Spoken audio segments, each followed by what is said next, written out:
James Held, IFL BMTK Global. We're in the O2 Arena today. With me, I've got the very talented Joshua Buatsi. Congratulations on the win. Great to see you back in action. Firstly, talk to me a little bit about the fight. How do you thought it went? Credit to my opponent.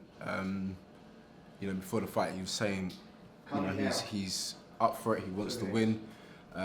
It's a big mistake that we've made, X, Y, and Z. So fair play to him. He was game.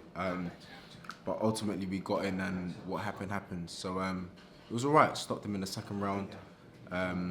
He did try to box. He did try to win, but I was focused on what I had to do. I was 100% into it. Do you think that Jordan Joseph's gameness was his own undoing? The fact that he didn't waste much time trying to get into it with you, approached you and came forward to you, tried to fight you on the front foot. Do you think that was his own undoing? To be fair, I heard a thing that he said, and he said he's ready to fight fire with fire. So I said, fair enough, this guy's on it. So when we get in there, we will fight fire with fire. And what happened, do you know what I mean? So he came, he wanted to win, he had a winning record, and it's good, it's good competition. So like I said, he fell short tonight, but you come again.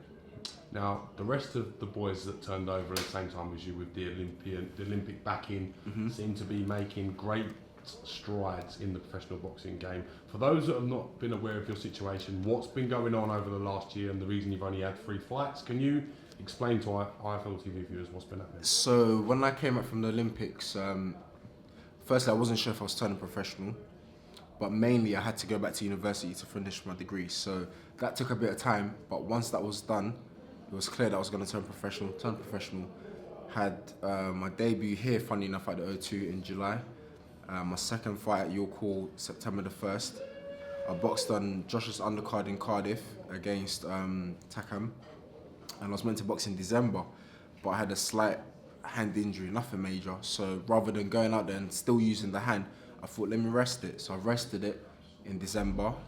February's come, this is the first show of the year, so I'm on it. And the hand is good, no injuries or anything. So I just got to keep the ball rolling. I've got to keep improving, keep learning loads. So I'm still aware that there's loads to learn, James. And I'll give it my best.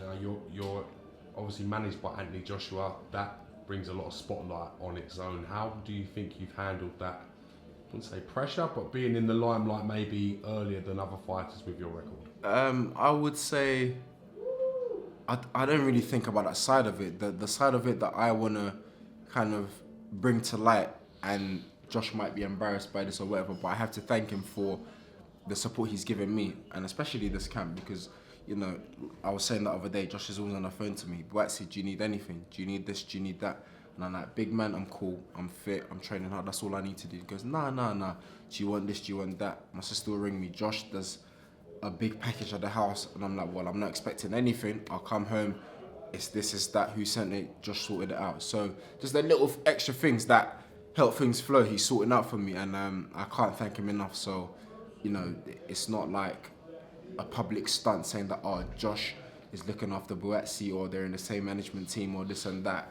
He's actually doing something, so I'm grateful for that. Your style is very well suited to the professional boxing. A lot of people say you're like a throwback sort of fighter. The way you fight, your timing, your rhythm, you're aesthetically look very great when you're fighting.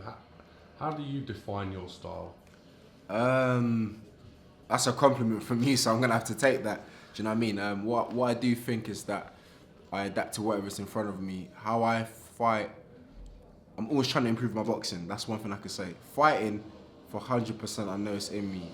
It's something that I know I can do. I'm just trying to improve my boxing, the skill, my ring IQ, just constant improvement. So if that's how the style comes out and it looks good to the eyes, and people are saying, do you know what, he's a throwback fighter, then so be it. I'll keep molding that style till I get a really, really, not a perfect style, because there isn't such one, but until I'm a complete fighter, and that's gonna take forever. So I'm gonna keep working and working and working. How important was it to finish your degree before you decided to make the transition into professional boxing? Very important, First of all, I'm in debt by the uni, so I was like, I'm not just gonna leave it. I've only got like half a year left to finish. So I was like, am I really gonna leave it? So I thought, I gotta go back. My mum was on to me saying, finish your degree, finish your education this, education that. And it's something that my dad drummed into me when I was little, into my sister, and education is important. So credit to him as well. You know, he drummed that into my family. So for me, it was something that I knew I had to do. Now, you competed for GB in the Olympics. You've had a fantastic amateur background. How proud are you of your Ghanaian roots? Is that something that you try to embrace? Yeah, it's important to me, and I'll tell you why. Because it's molded me and it's made me who I am today. You know, there's certain things that I won't do or I don't take for granted because I've grown up in Ghana. I've lived a good life in Ghana, but I've seen the struggle also. I've seen people that I feel they're trapped in the system or they're stuck in a certain environment and they can't come out of it. But I was fortunate enough, blessed enough to be able to leave the country, to come here into a land of opportunities to join my parents and to, you know, get a good education. I had no plans of being a boxer when I was little. In fact, when boxing used to come in Ghana, I used to complain because they were going to show it for 12 rounds and that's a good 36 minutes to 40 minutes of my time being wasted. So I used to moan about it.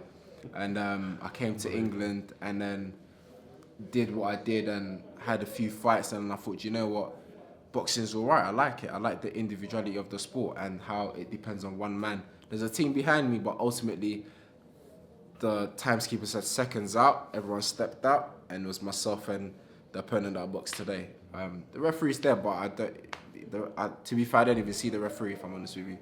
So, you know, it's important to me. It makes me appreciate things in life. Do you think 2018 is the year where you develop your brand, your boxing, your persona, your media character, if there is such a thing? Do you think this is the year that we see you sort of flourish? Yeah. Come to the forefront a little bit more? Yeah, you know, like people asking me what pace I want to be moved at, and I'll keep saying it's up to the trainers, the managers and the promoters.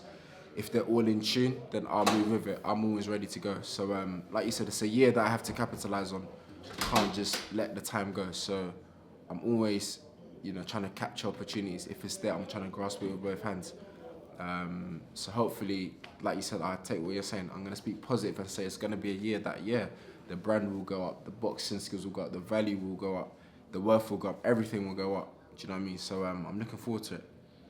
Joshua Buatsi, it's great to get you on iFL TV. Thank you for giving us some time and making yourself available. Anytime, I know you were just about to sort of head out and I know. it and sort of Anytime. get you back yourself home, so I appreciate it. No worries, man. Thank you very much, Cheers, James. Thank you, man. Safe.